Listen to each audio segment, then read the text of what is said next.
I don't care. I'm gonna fucking just say it. I love a fillet of fish. Ja Rule is underrated. I don't care what anyone says. You can't say that. Mate, a cold Milo is better than any coffee. Did you use my toothbrush? I don't have to say allegedly. These are old crimes. As soon as you see a hole in your jocks, just throw it away. Everyone pisses in the shower. I'm telling you. You better not get us kicked off here. Mate, what the fuck do I know about Ecuador? I'll just chuck a sickie. I don't know what the currency is. It's not my fault she's a fucking idiot. Foghorn Leghorn. Like from the Looney Tunes. What do you think's better, a dim sim or a potato cake? Oh man, this isn't going to work, I'm telling you. Welcome everyone to the Mel and Jake Show. I am your host, Jacob, and to my right, the Batman, to my Robin, Miss Melissa, my beautiful wife. Aisha, you know I want you so bad, and I want to get to know you better. Oh, you feel that? You feel that? You feel that nostalgia? That voice. And who sings that? Traffic Jam. All right. No Alanis. We don't need Alanis Morissette. Today we are talking how life has totally changed from the 80s and 90s until now. This is going to be old school, the nostalgia feels for the old fucks like us, and probably a little bit of interesting info for the young people who are not from our era, but hopefully we got something for you that makes you smile. Melissa, today's topic is the differences between the 80s and 90s. What do you love about that time? I have so many amazing memories of going to the milk bar. I fucking love lollies, I tell ya. And nothing made me happier than just having 20 cents, 50 cents. Yeah, you could buy a bit. And being able to go and get as whatever I wanted. And they had like 100 different things. Lollies were 1 cent, 2 cent, maybe 5 cent for the good shit. To give you some perspective, I remember going, the lowest prices I remember is when cans of Coke were 40 cents each. I remember cans of Coke being 40 cents. I remember 2 liters of milk being $1.20. Like, I wasn't buying milk. I was just buying chips. What about packets of chips? I remember them being 50 cents. Yeah, and that's as low as I remember. I remember going to get packets of chips and going to buy my mum ciggies at the age of like 5, walking into the shop with a note from your parents. 1 pack of Winfield Blue, please. And they'd just be like, okay, Jacob, there you go, there's your cigarettes, Mr. 5, take care. Standing there with an Alf t-shirt, fucking buying cigarettes. I used to love Winnie Blues. Winnie Blues were good. That's so good. Mate, they're about $1,000 a pack now, mate. Yeah, I went to Winnie Reds at one point. Too hardcore for me, mate. I know. I swear to God, I can't remember. I don't know if this is a figment of my imagination or if this dude mocked up a packet, but one guy in about year 8 came to school with a pack of Winfield Black that he bought from Singapore. What? Allegedly. And it was a full proper packet of Winfield, and it was black, and it was double a Winnie Red. Wow. So it was 32 grams of nicotine instead of 16, and every drag was like getting kicked by a fucking Clydesdale in the chest. It was unbelievable. So Melissa and I, to start things off, have put together a list of the things that we loved and missed the most from the 80s and 90s. Melissa, kick things off. There's too much, but I love a side pony. You just don't do it anymore. You don't see it. I'm going to start doing a side pony on my daughter because... A side ponytail? I fucking love a side pony.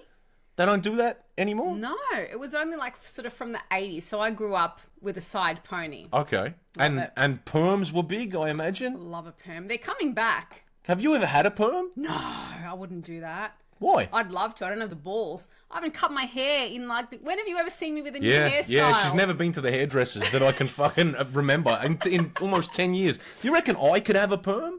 No. Oh, maybe if you grow it out a little bit. That was the thing that probably about a year ago, I think, guys were getting perms. I'm telling you, when I used to get my school ID and even my learners, I fucking got a permanent black texter and I drew a massive afro on my head.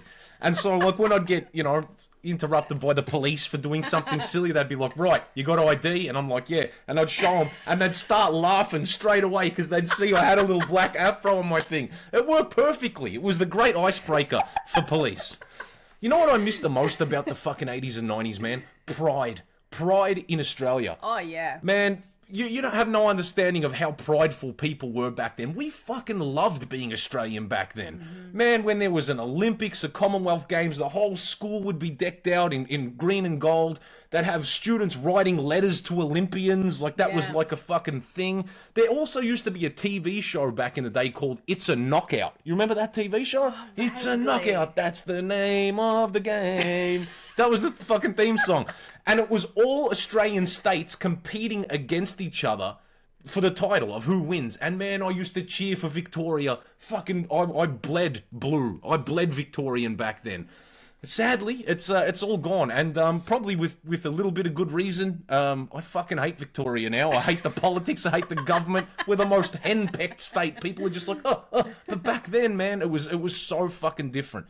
What else, Melissa? What else you got on your list? I have on my list not having everything at my fingertips. And that's for a lot of stuff, but I'm talking specifically about learning the lyrics to songs. Oh, yes. You would first of all, to get your song that you liked, you would have to sit at the radio and just have the record button ready. As soon as you hear it, you press record, and then you stop it, and then you just rewind it and just keep rewinding it and writing down the lyrics as you go. It's the only way to learn the lyrics. Unless you had a cassette which had lyrics inside it, that was the only way I to don't know. That. But like, my parents didn't buy me cassettes No, and stuff. no, you know? me either. Not until I was older. And remember when you used to listen to the radio, whatever it is, the top 40, trying to hear the song that you like, Rick D's and the weekly top 40, and you'd have to pause in between the commercials, and you'd try to be fucking perfect. I remember even taping movies off TV and then hitting pause on record and waiting by it for that single second when the movie came back on, click to unpause it so it felt like a real movie with no commercials. Yeah. Oh man, you know what else I miss? I missed fucking... Well, I don't miss it because it's here with us now, but I think one of the coolest things about living in the 80s and 90s was the emergence of African American culture in Australia, like hip-hop music, basketball, it just all came together at once, and fashion. And I swear to God, the catalyst for this, you'll never fucking know this if you weren't around, was Michael Jordan. Michael Jordan was the most famous motherfucker going around. His stardom sort of transcended everything. It was to a point where people who didn't know basketball... How many people were rocking Bulls jerseys in the 90s and Charlotte Hornets jerseys? Everyone. Yeah. Everyone had NBA apparel, Bulls hats or Charlotte Hornets hats. They were really the only ones you could get back then. But man, it was just... Everything came together like the perfect storm. Like you had movies like Boys in the Hood and Menace to Society and these sorts of things coming out. You had Public Enemy fucking... You had NWA coming out. And you just had all this convergence of all this culture, and it was so new and fucking cool, and it was just unbelievable. And then the way that filtered into fashion. So, you know, Jordan came out with Jordan sneakers. That became part of fucking culture. Everyone rocking sneakers. Sneaker culture started to boom. And then you mix that with the shit you used to see in hip-hop clips like fucking baggy pants. And we had fucking a nation of young... white wannabe rappers coming along, all because of that time, man. What a beautiful fucking time to be alive. And cross colors, man. I used to have a pair of 26 red jeans that were mustard. I had so much mustard colored stuff back in the day. You still love mustard. I fucking love mustard, mate. That's an underrated color right there. Fucking put that down. And super duper baggy, man. Like needing fucking jeans or like two belts to hold your fucking pants up. Can't even see what shoes you're wearing because they're so baggy over the top. What a fucking time. It was a great time. You know what I love to do as well? Tell me.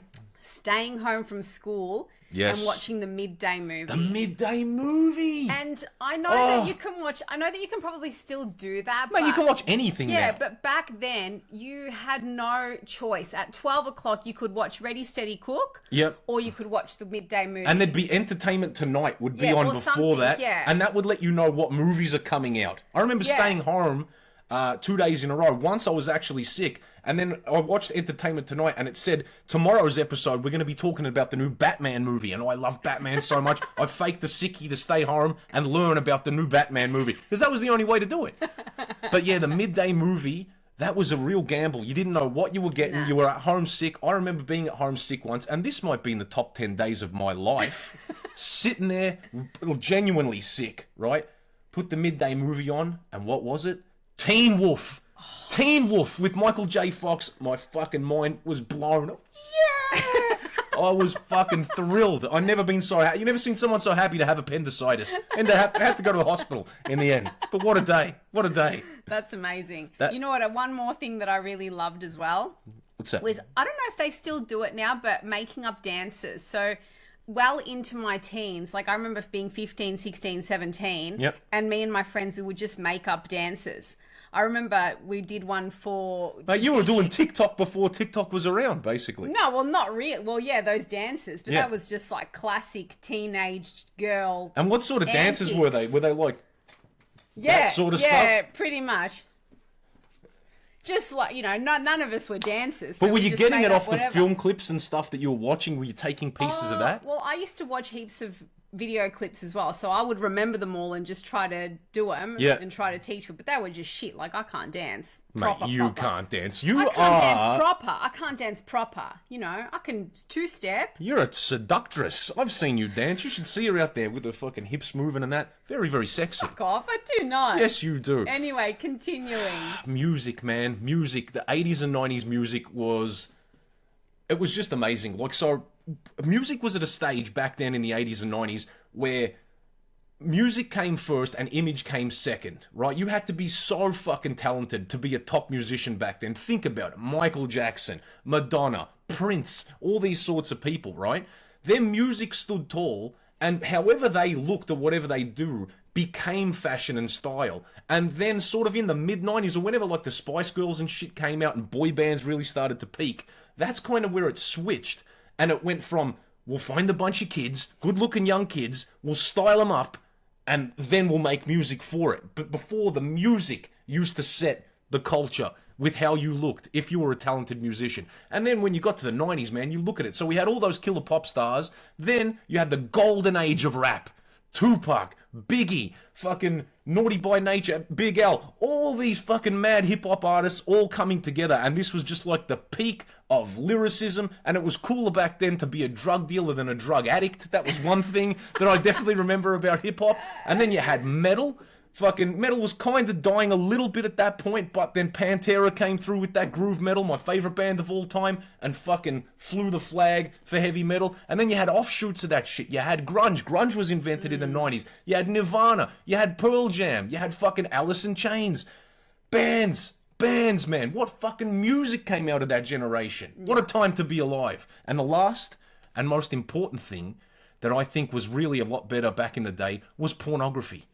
I think that the porn evolution today is poisoning the world, all right? Back in the day, you used to start early, right? And you used to start very, very light. You'd see a titty here or there. You'd see titties on calendars in fish and chip shops back in the day. That's how free titties were. No nipple.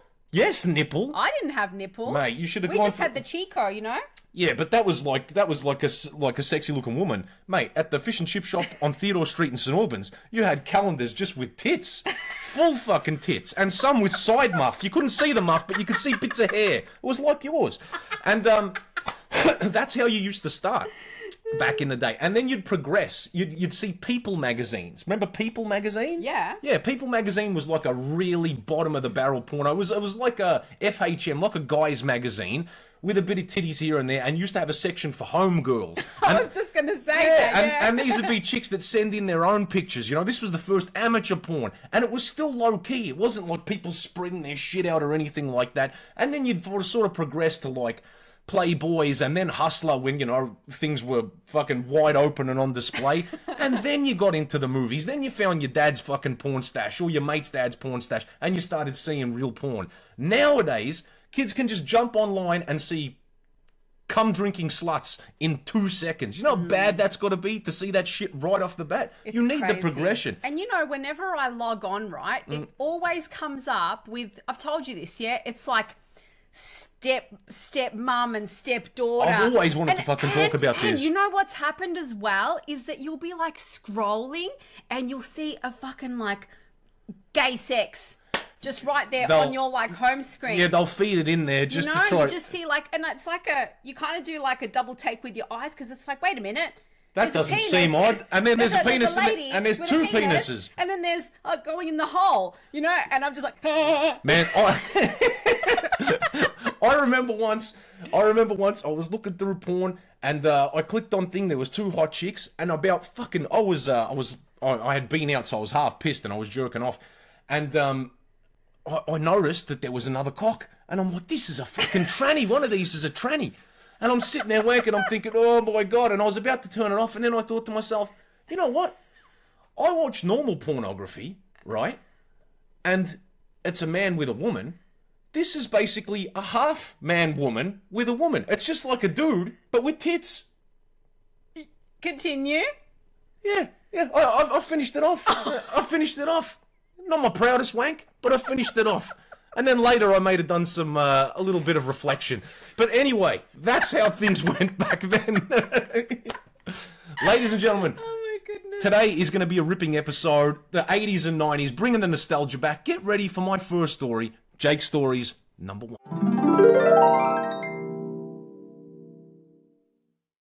So the year was 1989, and I was at my grandmother's place awaiting Christmas. We always used to have Christmas at my grandma's place. And all of a sudden, my stepdad and my mum rocked up from home. I was already at grandma's place, so when they pulled up, I was kind of shocked when I saw them because they were definitely pissed. My mum was not a drinker. I reckon I've seen my mum drunk 3 times in my entire life, and she was pissed and my stepdad was pissed. And when they pulled up, they're like, yeah, let's get Christmas going. I couldn't believe it. Like, I'd never really seen my mum pissed, and it was fucking weird. And then they remembered that they forgot the Christmas presents. So the Christmas presents were all the way back home, and home was about 25-30 minutes away. And my mum was like, oh no, we forgot the presents. And I'm sitting there thinking, what are we going to do? Christmas is here. If you don't give my cousins their presents, maybe I don't get my presents. That's the way I was thinking as a little kid. So mum's like, oh, we got to go back and get them. And she sent me to go back with my stepdad to go get the presents. This man was blind drunk. My mum told me to jump in the car with... I don't think she realised she was drunk, and I definitely don't think she realised that he was drunk. And I remember being... I think they're drunk. I jumped in the car with my stepdad and we're fucking driving back home to go get these Christmas presents, and this man was all over the road. Damn. Like, all over the fucking road. He had Hungarian music fucking blaring. Just going on and on. And he used to drive at like 30 k's an hour everywhere. I guess that was the one shining light on this thing. We would never have a high-speed accident because he fucking only drove at such a low pace. Anyway... We're driving, and because he was pissed, he tried to take the dirt roads home as opposed to the actual normal paved ones. And as we're driving, he fucking pulls around the corner and he spins out on the rocks and we fucking slide down an embankment and we get bogged. And I'm just sitting here thinking, oh my God. And he's like, what the fuck happened? What the fuck? The fucking road is problems on the... I'm thinking in my head, it's not problems on the road. I was 7 and I was the most responsible person in this car by a country mile. Eventually, another car pulled up and it was just old Greeks, right? And they're like, oh, what's happened? And John's trying to explain to them, oh, we're fucking bogged. There's something on the road, blah, blah, blah. Anyway, they start helping and they're pushing us out of this rut.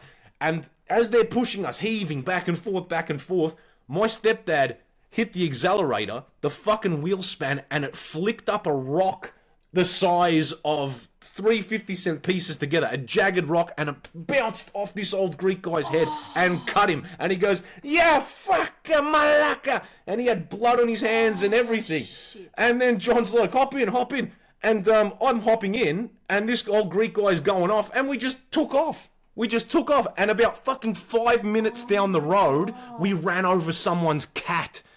Boom! We hit their cat, and fucking the woman was right out the front, and she comes screaming at us, my cat! And look, there was nothing you could have done, genuinely. Like, he wasn't pissed all over the road chasing this cat. We were just driving down the dirt road, and the cat ran out, and we fucking smacked it. And this cat was fucking toast, and this woman is yelling and screaming at us. And John's like, oh, what the fuck do I do?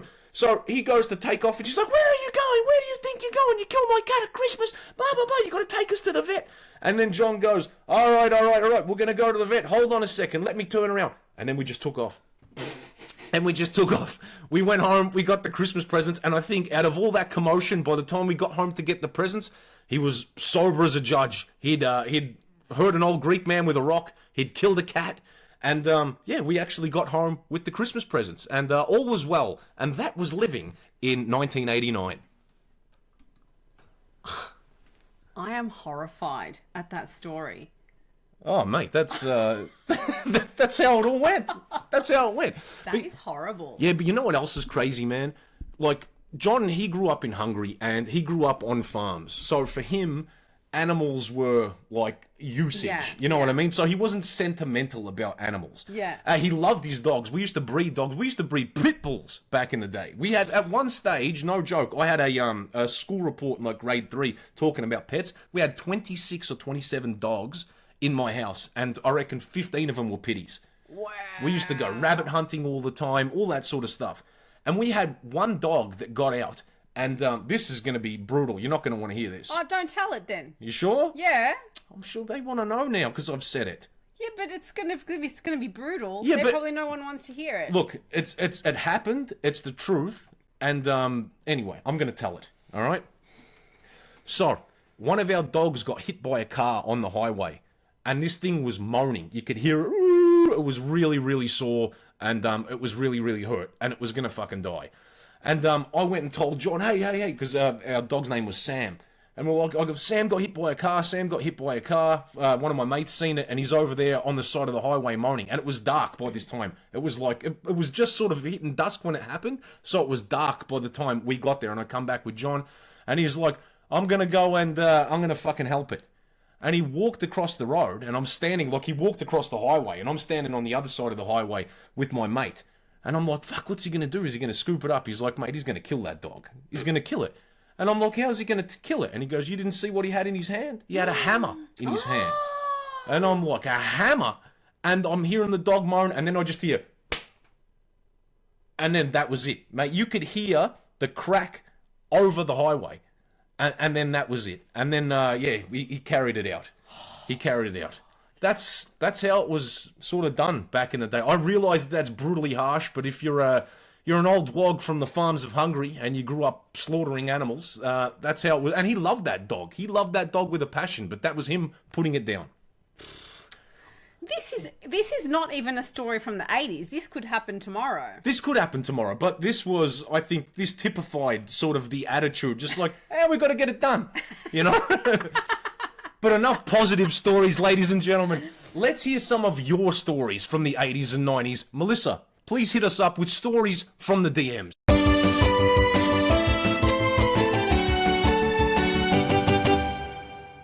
Hey guys, one of your young, inverted commas, supporters here. Let's go the youth.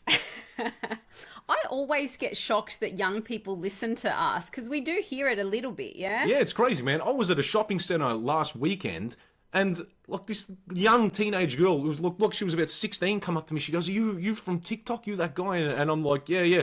And she goes, oh, my mates, they love your stuff. And it's just all these, like, you know, young high school guys, like, giving me the thumbs up and stuff and coming over and saying hello. It's so weird. Yeah, it was strange. Because young people don't really like older people. You know, there's that whole kind of, you know... Yeah, what's this old fuckhead talking about? Yeah, very strange. Anyway, as a 20-year-old who loves watching my dad's old VHS tapes of his awesome house parties and 21st from the 80s and 90s, the main difference I've noticed is how much people actually enjoyed each other's company. I'm big on not going on my phone when I'm out, but whenever I go to the pub, parties, and especially concerts, those bloody people are always filming. Everyone is glued to their phones. Any conversation seems to revolve around them too. Watch this. Did you see this? I fucking hate that, man. I hate that. I hate being with someone in a real convo and then they start to try to show me something. Man, did you see that video with it? And I always bullshit and say, I've seen it. I've seen it every single time. Yeah. Because it kills the vibe. I love how raw and present special social events felt back then. It's definitely something I wish we had a bit more of today. To the point, I'm having a no phone policy for my upcoming 21st. Amen, young man. Legend. Yeah, imagine being that self-aware at that age. And I'm 100% with this guy, man. Is there anything more fucking annoying than going to a sporting event or concert and seeing people just watching it through their phones? It's like, you're here.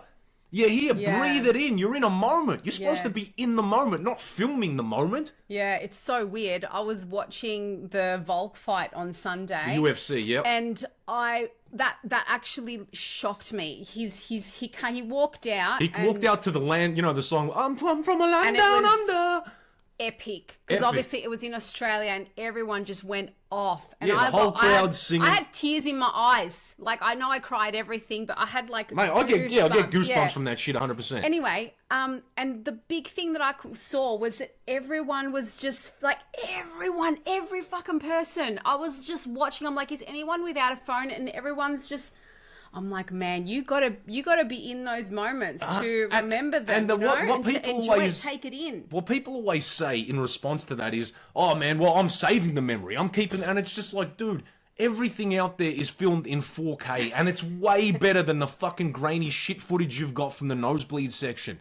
Trust us when we say, if you put your phone down and enjoy that moment, breathe it in, you're going to have a stronger core memory than you will in 3 years when you look back at that grainy footage. Oh, yeah, remember when we saw that? Yeah, that was grouse. No, you don't need that. You don't need that. Live in the moment, man. I'm telling you. And it's all, like, do a snippet, because some people want to do, a little snippet for the story, do like a 15-second snippet. Yeah, oh, look, I'm here at the Metallica concert. Yeah, and that's it. And then just...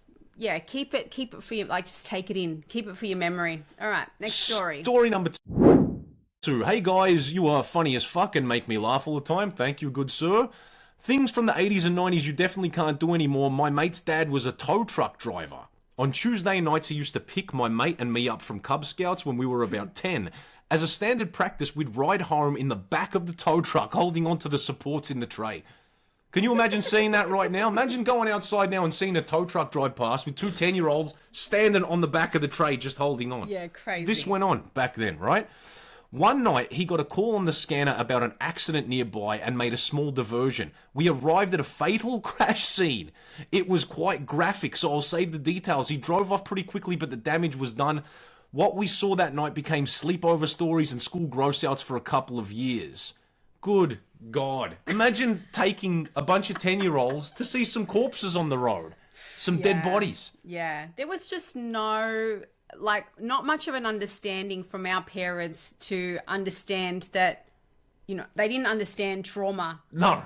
They just didn't think about it. Yeah. I don't know. And it's probably maybe a little bit got to do with what you were talking about, your stepdad, how he's just so used to that sort of stuff. They were used to killing their own chickens for food, that they're just desensitized to that sort of stuff. They were just realists, and they just had really no care for a lot of things. Like I've explained to you before, my old lady, I grew up with asthma. My old lady would smoke in the house. She would fucking smoke in the car with the windows up in the cold weather. And I remember telling her as a kid, Mum, I can't breathe. And she started going off at me because I couldn't breathe.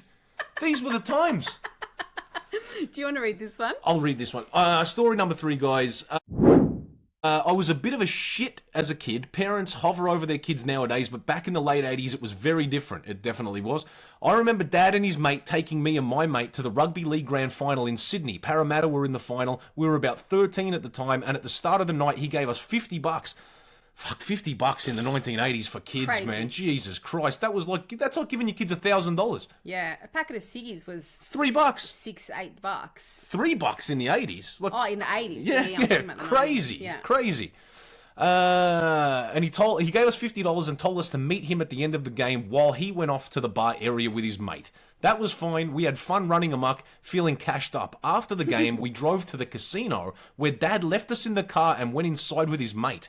I knew he'd be hours, so I asked him to leave the keys so we could listen to the radio. Strain the battery? Yeah, 100%. As soon as they left, I started the car and off we went and we drove to King's Cross. King's Cross. A bunch of fucking... How old were they? Is that just like nightclubs? Yeah, that's a dodgy area, man. Strippers and nightclubs. Okay, and they drove there when they were 13. Wow. My mate grabbed this... I found the car park and we ended up in a strip club. My mate grabbed the stripper on the arse and I watched her kick him up the arse repeatedly all the way up the stairs and out of the club. Nice. Stripper booting a 13-year-old up the arse to get him out. I seen one of my mates get kicked in the face with a stiletto at the strippers because she came out. What happened with the heel? Did it go like... I don't think it cut him. It just booted him because he tried to put a chuppa chup in her bum. Anyway. Anyway. We left the joint with me in hysterics and him bruised and battered from the kicking from the stripper. My mate asked if he could drive back to the casino, and I said sure, and jumped into the passenger seat, as you do. You want to drive my dad's car at 13? Go for it. He was driving wildly, burning around corners, and then we lost control and smashed into a parked car. Luckily, the car could still drive, so I drove it back to the casino car park and went to reception to get them to call my dad over the speaker. In a panic, I told him someone had hit us in the car park and driven off. I had to say something as the car was damaged. To this day, he still thinks that's what's happened. Point being, we were somewhat neglected in the 80s and it was socially normal to leave your kids in the car. At the same time, we were used to looking out for ourselves, so stealing our parents' car and joyriding wasn't a huge leap either. God damn. That's so funny, man. That's crazy, man. And that happened, like, yeah, shit like that did happen. You know what we should do an episode on? We should do an episode on things that you told your parents when you were young. That's a great story. You've never told them the truth. Lies to your parents that you still so hold good. on. Yeah, that's definitely going to be another one. He still hasn't told them. Yeah, his dad is living in a fucking fantasy world where his son was brazenly hit by someone that drove off. Story number 4, Melissa. All right, difference between 80s and 90s and today. Getting the living piss beat out of you for your own good. With literally anything the parents could grab.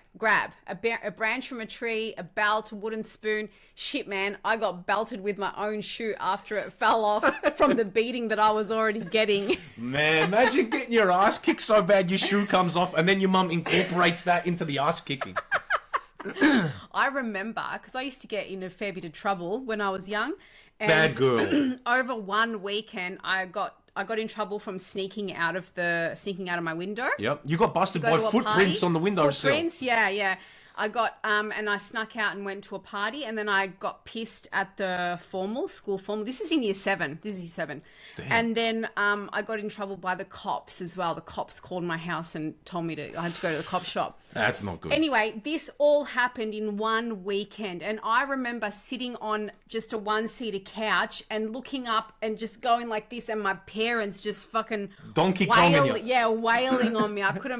And it's, I wasn't hit that bad in my childhood that it caused me trauma, but it was bad. Like I got the random slap in the face. I was scared to do things because I'd get a beating. So, but I tell you, I could have gone in a different direction 100%. if I didn't get my ass kicked. Ass kickings were a course correctional tool back in the day. Yeah. 100%, man. Like getting your ass beat really helped out a lot of people. So for some people, I reckon it might have done worse for them. But for me and for you, an ass kicking was just the remedy the doctor ordered. Yeah, because we both had friends that went to jail, died, and died, went to got on drugs, 100%. And that could have been us easy. Man, I remember Mum broke a million wooden spoons on me, and when I was about 16 years old, I came home and I was stoned. And I was on the couch in my bedroom, and Mum was yelling at me, you think you're this, you think you're that, you're not doing your schoolwork, blah, blah, blah. And she had a feather duster in her hand. And this feather duster was, all fluffy on one end, but had a really long plastic whippy handle. And as she's talking to me, I've had enough of fucking listening to her, and plus I was stoned and I had the dries, but there was a little bit of spit on my lips. And as I sat down on my couch, I went, like, whatever. But as I went... The spit came off my lips and it went in her face. And she thought 100% that I spat in her fucking face. I swear to God I didn't, but she fucking thought I did. And she lost it with this feather duster. Whoosh, whoosh, whoosh, whoosh. She beat the fucking shit out of me. She whipped my leg.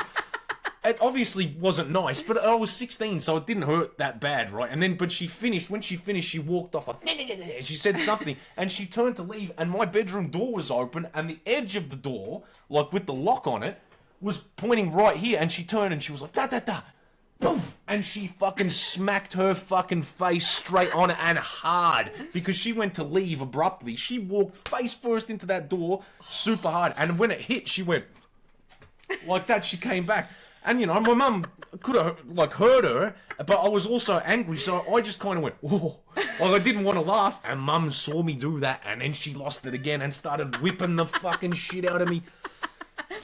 Oh my God. I remember once I was, I don't know what we were fighting about, but my mum was in the fridge. She was down in the crisper, like where all the veggies are.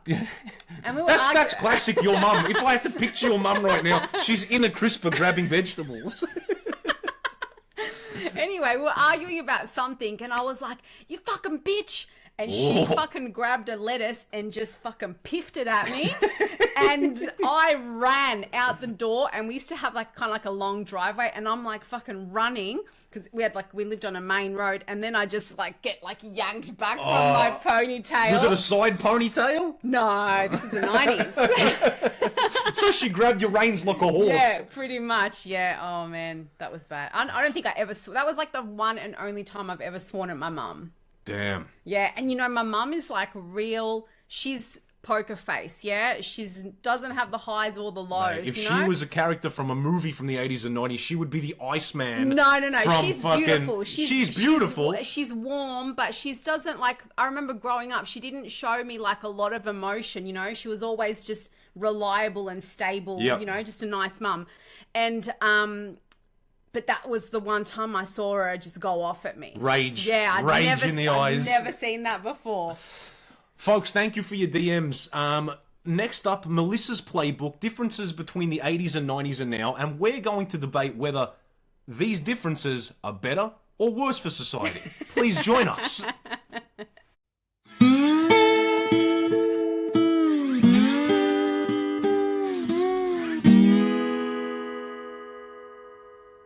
Right, so number one, obviously, mobile phones and the internet has changed everything. Everything.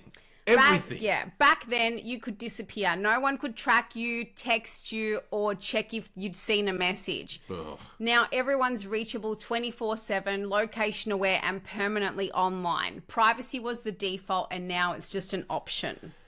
Yes. I think do you think it's better with the internet and with mobile phones now, or do you think it's worse? Would you rather have what we have now, or would you rather take it back to the old school? For me, the advantage of back in the day was you just had to be on time. There was no texting someone, I'm on my way. There's no texting or calling someone, I'm in the car. It was it was just a mystery. Hey, I'll meet you at the cinemas at 2:15. And if they weren't there, what do? You just go, fuck. They haven't come. I'm only waiting 5 more minutes. And then you're just like, you know what? Fuck them. And then you'll go do your thing. And they may rock up. They might find you. They may not. Yeah. Well, I feel as though I prefer everything now.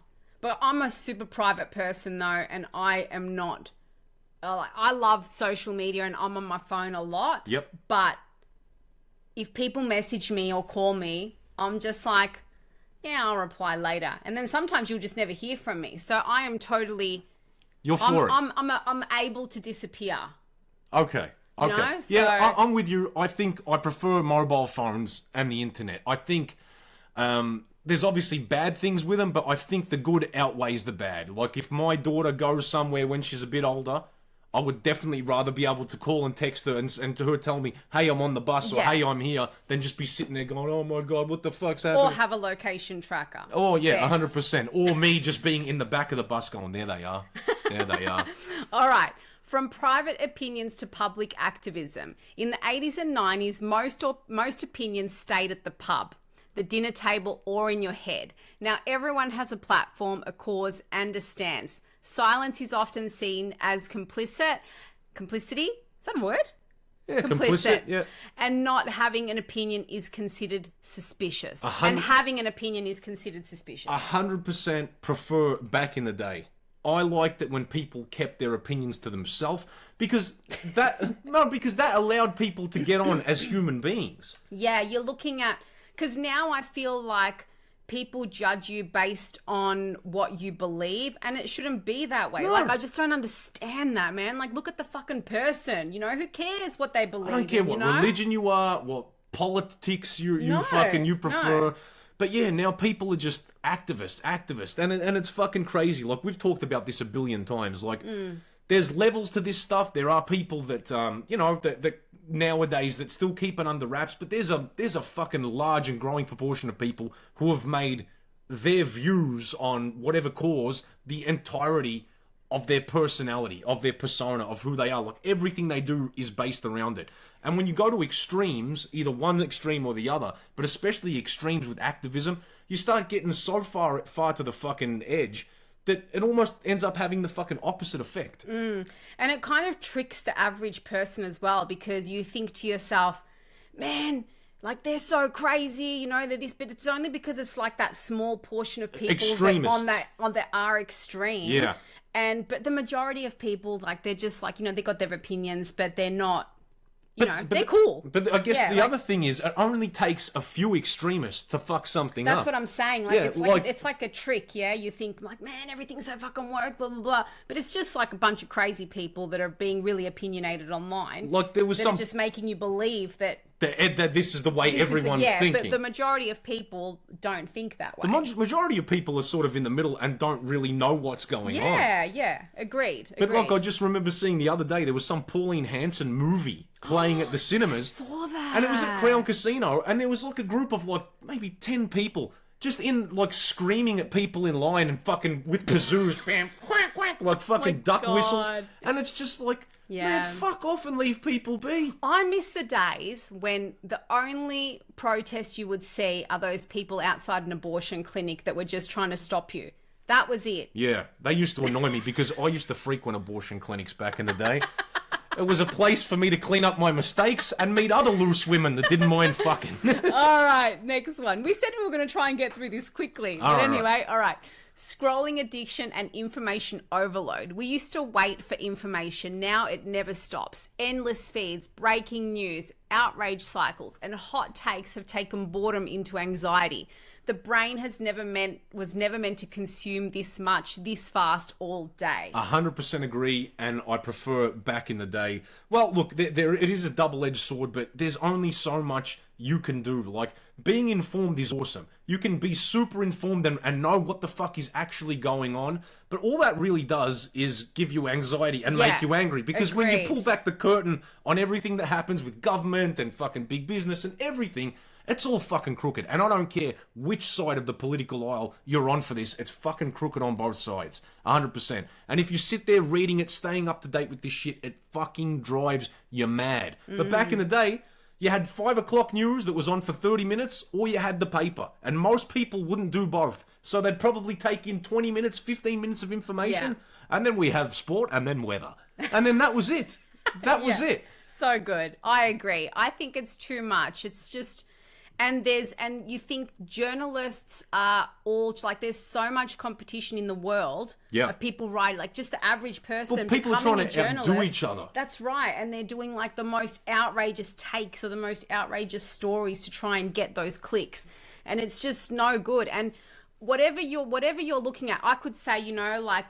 The glass in this cup is like poison, you know, or there's poison in this. There's going to always give you an argument for it and against it, you know, and that's why it's like, it's just not even any point. No. Do you know what I mean? Like, there's always going to be a good or a bad side to everything. So just, you're a bad ex-scroller.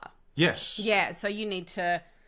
You're not good with the news. No. I go down rabbit holes and I abuse people online. I do all sorts of things. No, you don't. I used to. You used to. We used to fight about that. I was a real troll on footy websites. Like when the Essendon drug saga was going on and Richmond were doing bad, I used to go into the Richmond forum posing as an Essendon supporter and just saying, what a joke of a club Richmond is. Hashtag stand by James Hird. And just have people abusing me for being a Bombers supporter when I didn't even go for the Bombers. And I used to find it hilarious. All right. Number 4. Boredom used to exist and it was normal. Boredom wasn't a problem to solve. It was a state of being. You stared at walls, kicked rocks, made up games, or got into trouble. Now boredom lasts about 6 seconds before someone reaches for their phone. 100% agree, and I think boredom is a fucking necessity, especially for children. Yeah, for children, yeah. Like, even for adults, it gives you time to clear your head. Like, fucking back in the days... Boredom was at an all fucking time high. I used to get dragged to the laundromat with my mum and sit there for hours just drawing on a fucking notepad because there was nothing else to do. My grandma used to walk me to an elderly German couple's fucking house. It was over the other side of St. Albans. My grandma walked at fucking 0.2 of a kilometre an hour. And she used to walk me there, all the way there, once a week after school. Had to hold her hand the whole way, even though I was fucking 7, right? I wasn't 3. And I would get to this old elderly German couple's house and they would fucking put me in their lounge room while my grandma and this couple, they were like in their 90s, the Ackermanns they were called, they were just talking German the entire time. I couldn't understand what the fuck they were saying. And they had no TV, they had no books, Like, they had, like, all their shit was in German. They had, like, encyclopedias and shit, but German versions. You know what they gave me? I swear to God, one wooden block. One block. Not blocks to build something, one block. But lucky for me, they had big red fucking rug carpets with all these patterns. And I used to pretend that the fucking block was a car and do burnouts all over the carpet. That was all I could do. And the fucking worst part about it was when we used to go there in summer, they never used to keep their drinks in the fridge. They would pull a warm bottle of Kinney. Now, Kinney is like a blood orange soda thing, very popular with Maltese people, and I didn't really understand the Germans liked it too, but they'd pull out Kinney from the fucking cupboard and pour you a hot cup of blood orange soda. That was their refreshment for you on a boiling hot day in this old German's house. How many old Chilean people's houses did you get dragged to? Oh, I hated it. I hated it. I just couldn't wait until the day that my parents would let me stay on my own. I hated it. I was never stuck like that, but yeah, it's the worst. I grew up like that. All right, risk, resilience, and being left alone. So kids in the 80s and 90s were trusted to roam, fall over, fight their own battles, and work things out. Now risk is managed, monitored, and minimized. Independence has been replaced with supervision. 100%. Kids back in the 80s and all, we were free-range children. We went out and about. We used to play until the fucking lights came on, like the street lights came on. It was just so crazy because there was no technology and shit. I used to walk around to mates' houses and I knew if they were home or not because of how many bikes were in the front yard. If there was 6 bikes lying on the front yard, I'm like, that's where my mates are. Yeah. And that's where you used to go. Yeah. It was just fucking, it was brilliant. But in saying things, what's better? I prefer it now. I think that, my dad used to play soccer and we used to always go to the soccer club on Saturday and I used to have heaps of friends there. And I remember just getting out of the car, finding my friends, and we'd just be off. Yeah. And we would just magically come back when it was home time, or we'd come, we'd go get something to eat, hot dog and Coke. And then we used to be at a field in Wanturna. So they used to have like a big bush and a big creek, and we just used to disappear into like the bush and the creek. 100,000%. Like, yeah, I'd much prefer. I'm like a real scaredy cat though, so I'm like worrywart. So with my kids and with you, so I prefer now. I think I also prefer now, and I prefer now the fact that people are more cognizant of the fact that how many fucking creeps there are. Yeah. People back in the day, there was so much like pedophilia, molestation going on, man. I met so many birds over my life that had that horrible shit done to them. And there was just no thinking from parents in that regard. It was just like crazy. Like now, you could just sleep over everywhere. Yeah. Like I used to go sleep over at all of my friends' houses, 100%. and I'm just like freaking thankful that nothing ever happened to me. But yeah, I mean, I was one of the fucking lucky ones, man. All right. Entertainment was limited and shared. You watched what was on TV, listened to what was playing, and missed things forever if you weren't there. Now everything is on demand, personalized, and endlessly replayable, but somehow less special. Yeah. Agreed. I used to, I'm a massive fucking Dawson's Creek fan. I love it. I love it. You sound like that chick that my mate Dim was fucking back in the day. I love it. I love it. I do my cross to God. I love it. But I really love Dawson's Creek. And I have such beautiful memories of watching. Me and my sister, whenever the new episode would come out, we'd lie on a single bed, we'd had snacks, and we'd just watch the episode. But there was a specific timing and ritual because it would only be on that time every week. Yeah. And you know what? It was just like that forced you to go outside because, like, as a kid, cartoons were only on from 6 in the morning. Well, earlier if you watched that fucking shitty Thunderbirds back in the day.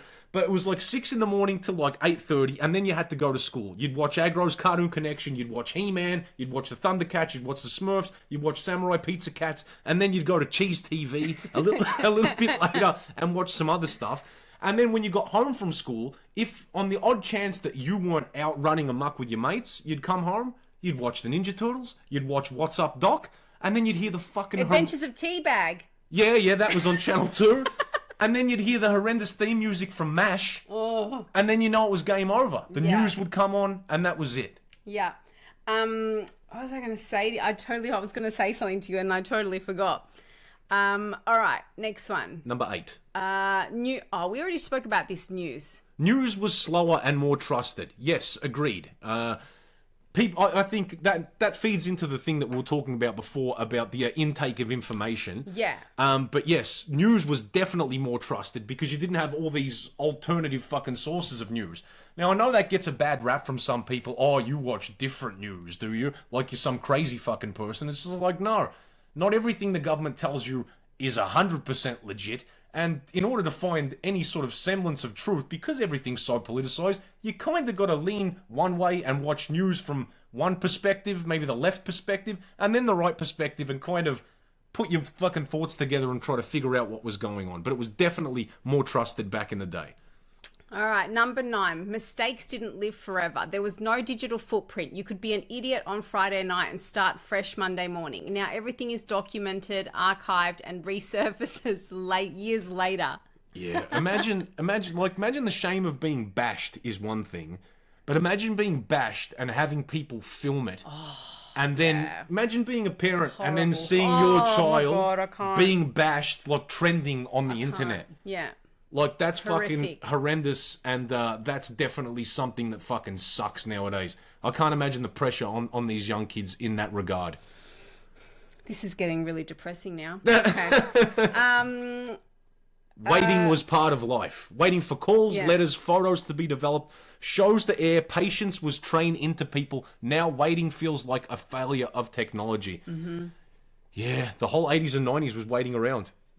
Yeah. Waiting around for people to show up, waiting around for your dealer to drop off a gram, waiting around for fucking at the post office with your mum standing there all fucking day. I'm just thinking of TV shows, really. What do you mean, waiting for them to come on? Yeah, like now you can binge seasons. Oh, you yeah, know, whereas like you used to have to wait, which now people are actually, some platforms are actually doing one episode a week. Yeah. It's just fucking driving me crazy. I hate it. I'm like, I went through that. I don't deserve to go back to it. I've paid my dues. Yeah, exactly. We're past this. Last one. This has gone for way too long now. Last one. Identity was something you lived and not performed. Oh, I like this one. Who you were was shaped by real-world behavior. Now identity is curated, announced, and defended online. 100% agree. I think that and I realise the irony of us saying this, considering that we're talking to you like on social media platforms. I feel like this is what we're like normally. 100%. You know, 100%. I don't feel like. That's one thing. Look, we don't rehearse this shit. We don't, like, the videos you see. It's either Melissa coming up with a question that she thought of to ask me, or me saying put the camera on, I'm fucking angry about something, and me ranting, or her telling me to tell a story. That's all it is. Yeah, but I feel like we've always done that. Like, what would you do if, you know... Yeah, what would you do if a junkie jumped out the bushes and rubbed shit in your grandma's mouth? What would you do? What would you do? But yeah, so now people can literally...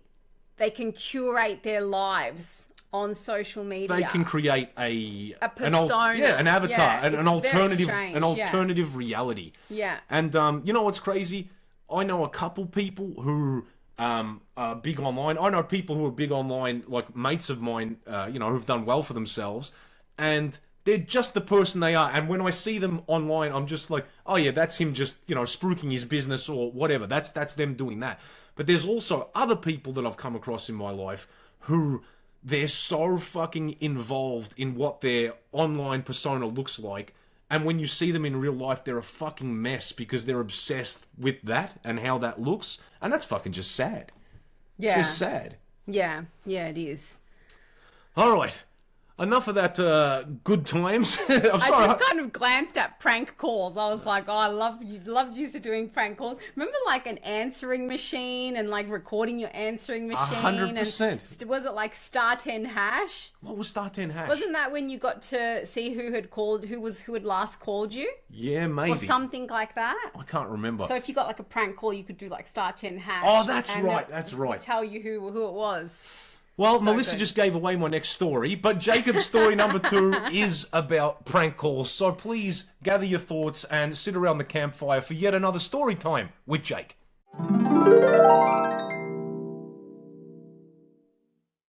One of the greatest things about the 80s and 90s was the fact that there was no caller ID. When your phone used to ring, you had to pick it up because, yes, it could be a telemarketer, but that wasn't as big back in the day.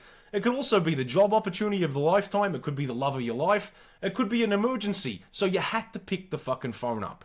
One great thing about this was prank calls. You could prank call people. They couldn't screen your calls. There was none of this private number. They just had to pick up and see what it was. I was someone who really enjoyed doing prank calls back in the day. And one of my staples was pretending to be a policeman and then ringing people from school. I used to go through chicks' diaries when they weren't looking, and because chicks used to put their friends' numbers in there, and find the house numbers to other people who didn't know I had their numbers, and then call their house pretending to be a cop. Now, just as the person on the other end didn't know who they were picking up the phone to, I didn't know who the fuck I was calling, because you were just calling the family home.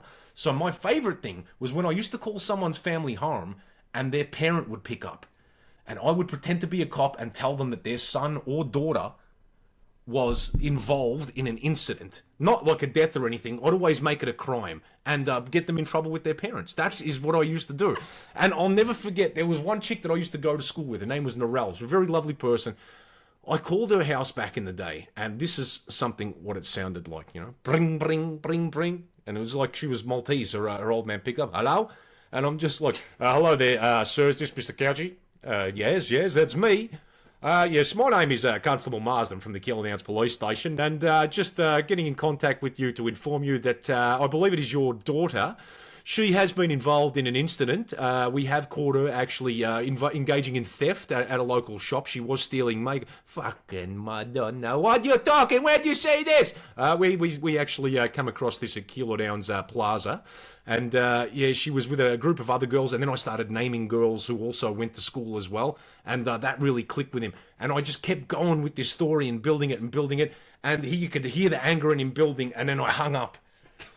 I hung up and I just said, you know, we'll be in contact soon. And then I waited for about 10 minutes and I thought, that was a bit too real. I think I might have done something bad here. So I called back and then I put on my normal voice and I asked to speak to this girl. And I put her on, and she jumped on the phone. She's like, hello. And she's like, Jacob, what are you doing? And I'm like, oh, man, I just prank called your dad. She goes, you fucking idiot. He just bashed me. He just bashed the fuck out of me. You fucking idiot. Tell him it was a joke. Tell him it was a joke. And I was so scared I hung up again. But I had to explain myself at school the next day to her, and I don't know if I wrote a note to her dad or I did something, but he sounded so angry on the phone. I didn't want to fucking engage any further, but that is what I did. But you know what? Pranks and silly voices could also be used for good. So, back in the day when I wanted to drink booze, it was really hard. You know, you had to stand out the front of a fucking bottle shop. Sometimes you had to do really risky shit. I remember we were in Deer Park once, and we were about 16 years old, and we're trying to get booze, and no one would fucking buy us booze anywhere. And all of a sudden, some guy, he pulled over on the side of the road to all of us, and I don't know what the fuck he was doing. Like, why would you pull over on the side of the road? He wasn't changing his tyre. I don't know what the fuck this man was doing. And I went up to him, I'm like, man, can you get us some grog? Please, please, please. And he looks at all of us, and he was like a creepy looking sort of, maybe 25, but he had glasses, real weedy, and he's like, you can come in my car, and you can come and get alcohol, but your friends have to stay here. And I'm just like, the alarm bells are going off in my head, but I'm just thinking, fuck, I need that Jim Beam. Yes! And then I jumped in his car. And I just had my fist clenched the whole time. You know, I was just thinking to myself, anything happens, if he grabs my dick, I'm fucking smacking him.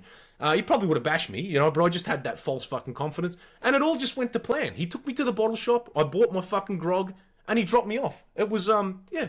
You never judge a book by its cover. Wow, you never know. He might have just been a serial killer that he was fantasizing about that moment, and she just chickened out in that moment. You never know. I never fucking thought of that. That's horrendous. That's Anyway, so booze was a big fucking thing back in the day, trying to get booze, and the way I weaponized my prank calls was, there was a place that used to deliver, a pub that used to deliver booze to the house. So I used to fucking pick up the phone and pretend I was an elderly fucking man. Like, I used to put on the most decrepit voice you've ever heard, like, hello, yes, no, it's Wayne. Oh, yes. and used to just ramble on and fucking talk shit, right? And I did it so often that when they heard me, they're like, "G'day, Wayne, how are you, mate? Oh, not too bad, yeah, just wondering if I could get a slab brought down to the house, mate. You know, I don't walk good anymore. And I'll get 2 packets of cigarettes." And they're like, "No problem, Wayne, no problem." And then I used to say, "And remember, my legs aren't too good. I'm actually in a wheelchair, so I'll have to send me grandson out to collect it. I'll send my grandson out to collect the booze, if that's okay." "No worries, Wayne. We've told the driver. Your grandson can come out the front and pay." I'd hang up the phone. I'd sit back and wait. My friends would just be applauding my fucking work. And I would walk out the front and fucking get my slab and ciggies delivered to me because of my prank calls. How fucking awesome is that? Amazing. That's so good. Hey! Ladies and gentlemen, thank you so very, very much for joining us today. We hope you got a kick out of it. Might have gotten a little tad depressing there for a touch, but hopefully we brought it back around. The 80s and 90s were quite the time to be alive, and it shaped who we are. It shaped who we are today, and I hope that the kids these days and of the previous generations before us have the same awesome memories about their childhood as we do. Yeah. And hopefully, just like that, the guy who sent in that that story, hopefully more people think like that and the story about wanting to be off the phones. Yeah, and just wanting to like put their phones away just a little bit more, you know? Yeah. Especially for the young ones, because I just can't even imagine growing up with so much pressure from social media. It's so full on. Yeah, it just blows my brain when I think about it. It's a crazy, crazy dynamic. One thing, a little bit of housekeeping before we leave you guys. Housekeeping? I think that's what they call it in professional radio talk land. Housekeeping, like little... I've never heard that in a podcast. I think you're thinking about a work meeting. No, I'm not. Anyway, folks, if you are not, and you are listening to us either on Spotify or on YouTube, please follow us. Hit the follow button. Maybe leave a review if you can. We've got all these sort of metrics on there, and I saw that for a person with as many listeners as we have, they have about double the amount of followers. So that means we're getting a lot of people who listen but aren't actually following. So if you could pretty fucking please follow us on the platform, that would be amazing. Amazing. It doesn't cost you anything. Literally one of your favorite podcasts, you don't even follow it. Yes, I'm a complete hypocrite, but I hope that we have a different rapport and that you are happy to follow us. And by the way, next week's episode is going to be special. It's going to be completely different. It is our anniversary episode. Our anniversary. And it's going to be Valentine's Day next week sometime as well, but it's our anniversary. And what's the biggest thing that we get asked, aside from what nationality is what accent is that? The number one thing Where we get asked. Where do you get your t-shirts? the number one thing we get asked, I think number one more than all of that, is how did we meet? Yeah. That's what we get asked. And we want to hear your stories as well. So please let us know how, if you've had any sort of really inspiring or fun or comical way that you met your partner, please let us know and we'll add it into the podcast as well. Maybe it might be a separate podcast. I'm not sure how big it's going to be because we have quite the story and we're going to share it with you guys. So we really fucking hope you dig it, and we can't thank you enough, man. It's going to be very romance. Oh, it's going to be very romantic. Can I wear a suit and you wear a dress? Okay, I'll do my makeup and do my hair. I'll shave my pubes and have a wank. Bye everyone.